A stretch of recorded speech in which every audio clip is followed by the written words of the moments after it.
Good morning, everyone, and welcome to today's session titled Togail al Guthan. I really hope you enjoy today's webinar. And with that, I'd like to introduce Councillor Uisdean Robertson, Professor John Gillies, and Jessica Wood. Thanks very much. Madam James, thanks very much, James, and thank you very much. Fàilte, agus thank an hulatain ha wide and you, agus thank voter son of Ian show. Agus thank a harit go Expo North for your son Uist Gerlaine. Welcome to everybody attending today, and thank you very much for doing so. Thanks to Expo North as well for hosting us online. Smisha Uist Robertson, Carriche Comann Uist Tuath, Uist Tuath aus and dras, an Weil, the Hall and Irland Cheer. Meer Carriche is committee in the Gaelic, Agus Nam Carriche is committee call, Agus Bunstructor, Agus High Trans Kutuk.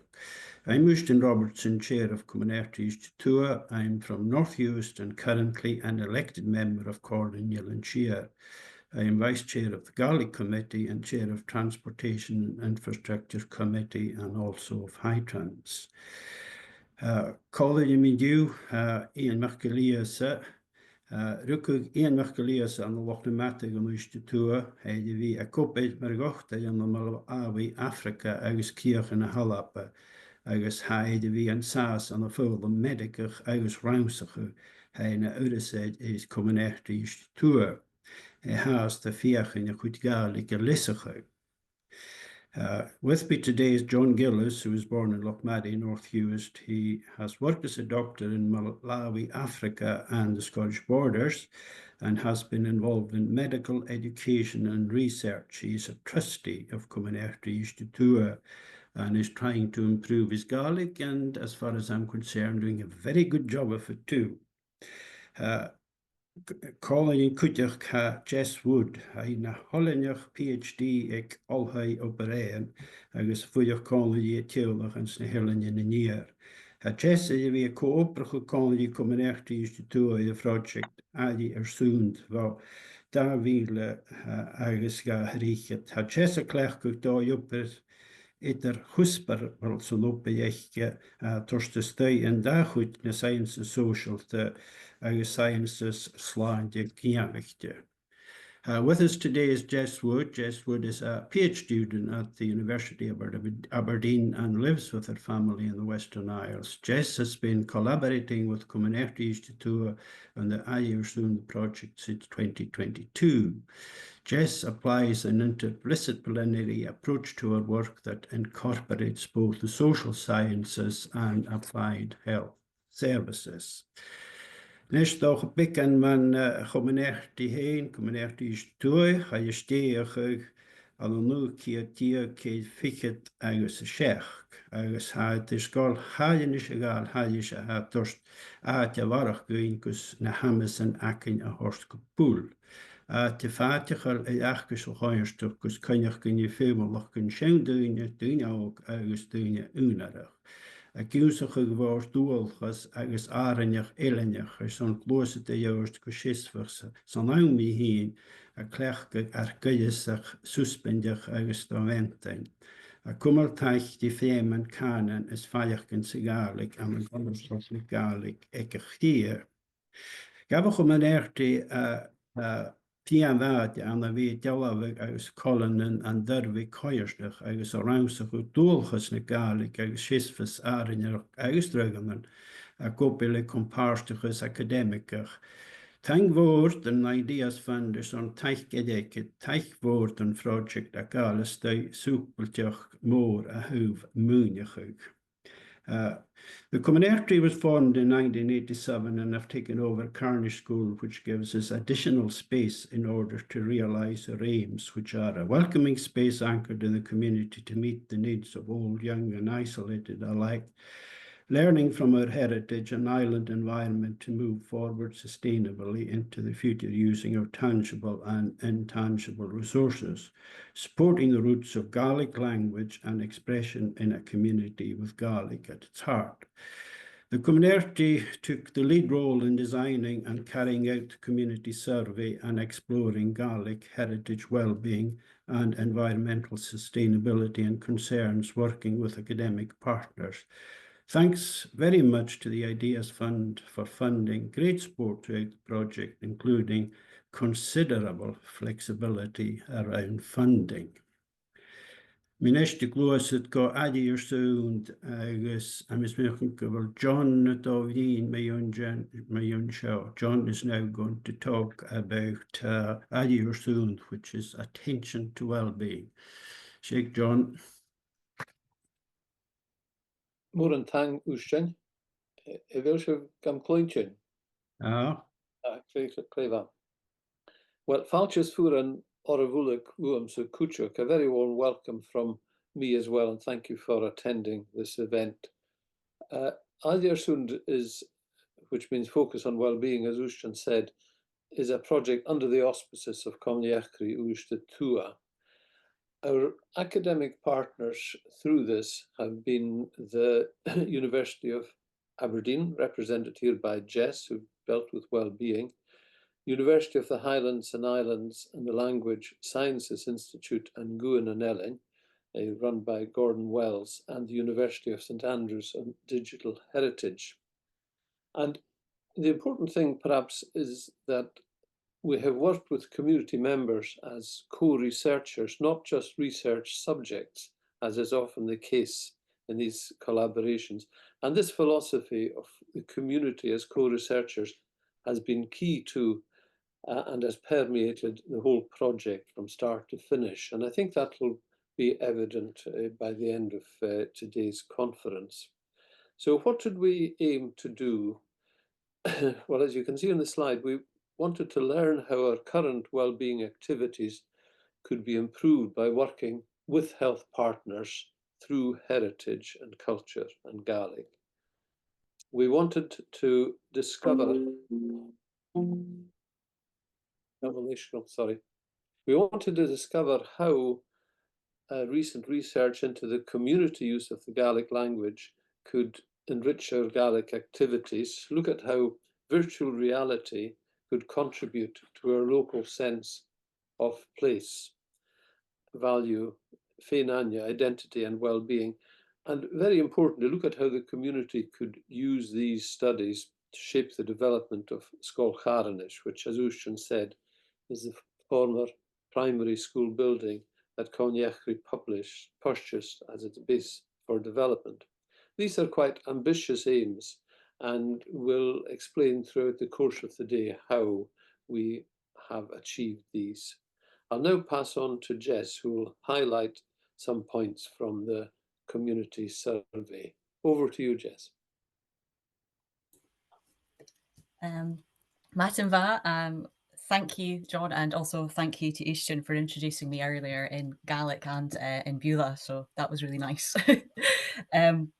So in the next 5 minutes, I hope, I'm going to provide you with a brief overview of the results of the co-created community wellbeing survey that myself and my colleague, also from the University of Aberdeen, Dr. Heather May Morgan, supported, the key word being there, supported, with it being a co-produced survey, the development of, and this is through a series of community workshops and also input from our research partners from UHI, who supported the development of the Gaelic questions in our survey, and St Andrews, who were involved in phase 1 of the project and with the survey, and it supported the digital questions. So just to bear in mind, this was the main outcome of the wellbeing thread for phase 1 of the study of Sund project. And the survey was trialled and then launched in October 2022 and analysed and presented to the community for further analysis in March 2023. There are links highlighted at the bottom here that will provide, that will hopefully be shared in the chat shortly, I think, but will take you to full video reports for the full results of the study. Obviously, I'm just going to be summarising some of the aspects this morning for you. And there'll also be articles in these shared links as well, and blogs that cover not only phase 1 of the study, but phase 2 of the project. Again, they'll provide more detail of the results and also provide further context for you as well. So feel free to look at those after the conference as well. So for the survey itself, we had a sample size of 83, with just over half of those that completed the survey completing it online. For our questions centred for the wellbeing aspects, our questions centred around heritage, culture, the environment, community and spirituality. And this was based on those discussions with community, with the community wellbeing group in our initial workshops. Again, just to reiterate, this is not an exhaustive list of what was covered in our survey, but will provide you some background or foreground, I should say, for today's conference. So for what was the importance of North Uist heritage and local history and conserving the past in your life, more than one response could be selected, and 44% of respondees selected North Uist heritage was an important part of their life. And 55% selected, I'm worried that North Uist heritage will get lost and should be promoted more on the islands. For the question, what is the importance of North Uist culture and ways of life in your life? Again, more than one response could be selected by respondents, and 50% selected that North Uist culture was an important part of their life.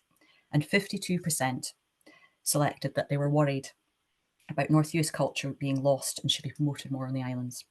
For both questions surrounding heritage and culture, we had representation not only from those that had grown up with North Uist heritage and culture, but also those that hadn't, who were also concerned about its future.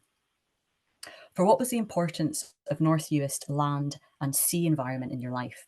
Responses this time were presented in a 5-point Likert scale of importance from it's not important to me to it's very important to me. And this time only one response could be recorded, and 92% selected it was important to very important to them. We invited respondents to provide examples of the activities they conducted within the local landscapes and also document any concerns they had. And you can see here in the word cloud on the far right, here are some of the responses we received. So you can see here we have coastal erosion, the Macar, climate change, and crofting were the most frequently expressed concerns. For what was the importance of community in your life? 92% selected it was important to very important. Respondents again were invited to share the importance of community in their lives, and many responses were captured.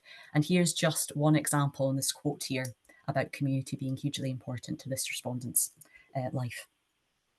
For what was the importance of spirituality? 50% selected it was important to very important in their life. And respondents again were invited to comment on the importance of spirituality. And responses depicting a diverse faith, and spirituality belief base as well were captured that included church attendance and observance, links to life cycles, place and faith, and tolerance and respect. Finally, a key theme coming from our workshops was related to policy, and therefore 2 questions relating to consultation were also incorporated into the survey.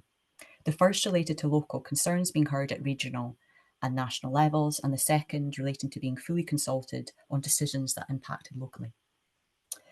Statements were provided with 5-point Likert scale of agreement for responses from strongly disagree to strongly agree with the statement presented. So for our concerns are being heard at regional and national level, 69% selected disagree to strongly disagree, and we're being fully consulted on regional and national decisions that impact us locally. 72% selected disagree to strongly disagree with the statement. For both questions, respondents were again invited to share and comment on their concerns. Concerns raised included transport, housing, healthcare, Gaelic policy, and concerns relating to the planned spaceport in North Uist. There was also a sense of a lack of meaningful consultation and engagement with local community. These findings are not surprising, really, and echo other recent news articles, studies, and letters from community leaders and local council reports, where issues relating to affordable housing, ferries, infrastructure, and concerns relating to Gaelic policy were frequently expressed also. And the responses to these questions and concerns raised speak very much to the title of the conference today about raising our voices. Finally, as part of the survey, we also collected data on personal wellbeing, and we used the short Warwick-Edinburgh mental wellbeing scale. So there were 7 statements presented, or questions presented, and there were 5 options of response to this question. Scoring was then calculated, and due to the small sample size we had of 71, an overall median score was calculated of 23.21. Now, this was in line with the English control group provided by the guidance from the Edinburgh Warwick team. So wellbeing was not lower, but not higher than the UK average. So I'm now going to pass back to Uisdean, who will share his own thoughts and reflections on the findings from the co-created community survey relating to Gaelic, and he'll also share some of his own experiences of the Gaelic sessions that were facilitated by Gordon Wells of UHI through Island Voices, again as part of phase 1 of the project. And I believe more information relating to this aspect of the project will be shared this afternoon in the co-production panel session. Okay, Tapla Jess, thank you very much, Jess. On one level, as a Gaelic speaker, I feel a range of emotions regarding the decline of my native language, sadness, concern, and helplessness. Our language is very deeply tied to our cultural expression and traditions. On a second level, looking closely at the results of the survey, one can take some encouragement from them. It was clear that there was a strong desire to preserve and promote Gaelic, which came across as a common sentiment from native speakers, learners, and non-speakers. Hearing that non-speakers are very supportive gives you the encouragement to keep on trying to promote the use of Gaelic in North Uist at every single opportunity. Various community events, Cúpan e Cáilinis, Gaelic Cafe, Adi or Soon events, attitudes to Gaelic are hugely positive amongst the community, and they overwhelmingly agreed that Gaelic is important to North Uist. It highlights a sense of community and appreciation for cultural diversity. Language can be a bridge connecting people from different backgrounds. If I pick out one aspect of the survey and the importance of using Gaelic in a community setting, my sister who works full-time as a home carer, and I see on a daily basis how important it is for some service users to have a Gaelic speaker coming into their home and able to communicate in Gaelic, and that gives them a lot of comfort. I note, of course, going back several years, references from some of my own cousins in their 30s and 40s who very much regret they weren't encouraged by their own parents to go through Gaelic medium education, and nowadays with children of their own, they are doing just that. We talk about what does success look like, but should we be asking what does success sound like? Signage and writing and so on will not keep Gaelic alive if it's not spoken. People understand the value of the language in terms of culture, heritage, music, and so on, but I am not so sure that the general public understand the economic value of the Gaelic language. If you leave Gaelic to a community alone, it will be dead in a few years. It is necessary for public bodies to show leadership in the matter, have policy that make it easier for employees to work in wider spheres of work, areas where Gaelic is important, and make a concentrated effort to help develop their skills. It's good enough to talk about different plans, but a plan and strategy are of no use unless it's proof that they're having an effect. Most people, whether they are supportive of Gaelic or not, recognise the aesthetic reasons for preserving the language, but what is really required is a concise business plan to accompany the narrative and which can be used to persuade the unconverted.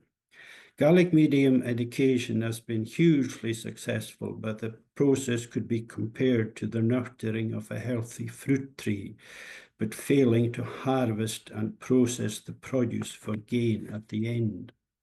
Revising our human resources practices, recruitment and selection, and asking public sector and community organisation staff to commit formally to Gaelic learning opportunities at interview and providing quality pathway for learners would solve the Gaelic essential desirable issue. This would also address issues of equity, inclusion, merit, etc. We need to be proactive in growing our own bilingual workforce across the piece and not limit Gaelic's relevance to any particular sectors or posts.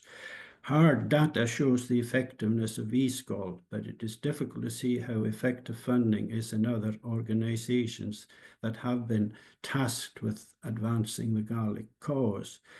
There is clear support for more public and support services to be made available in Gaelic. We are not doing enough in the island to promote Gaelic or the value of it as an economic and social asset. There is need for proper support for Gaelic learning experience. We need for more services to be available in Gaelic. There is a lack of promotion of the economic benefits of Gaelic. Visitors want to hear and learn it. There ought to be Gaelic jobs in tourism, nursing, hospitality, the media, shops, and more. Getting Gaelic developed and heard and not merely preserved in all our organisations and institutions is key. More importantly, this would be a very powerful message for career pathways for parents considering Gaelic medium and for pupils already in the system.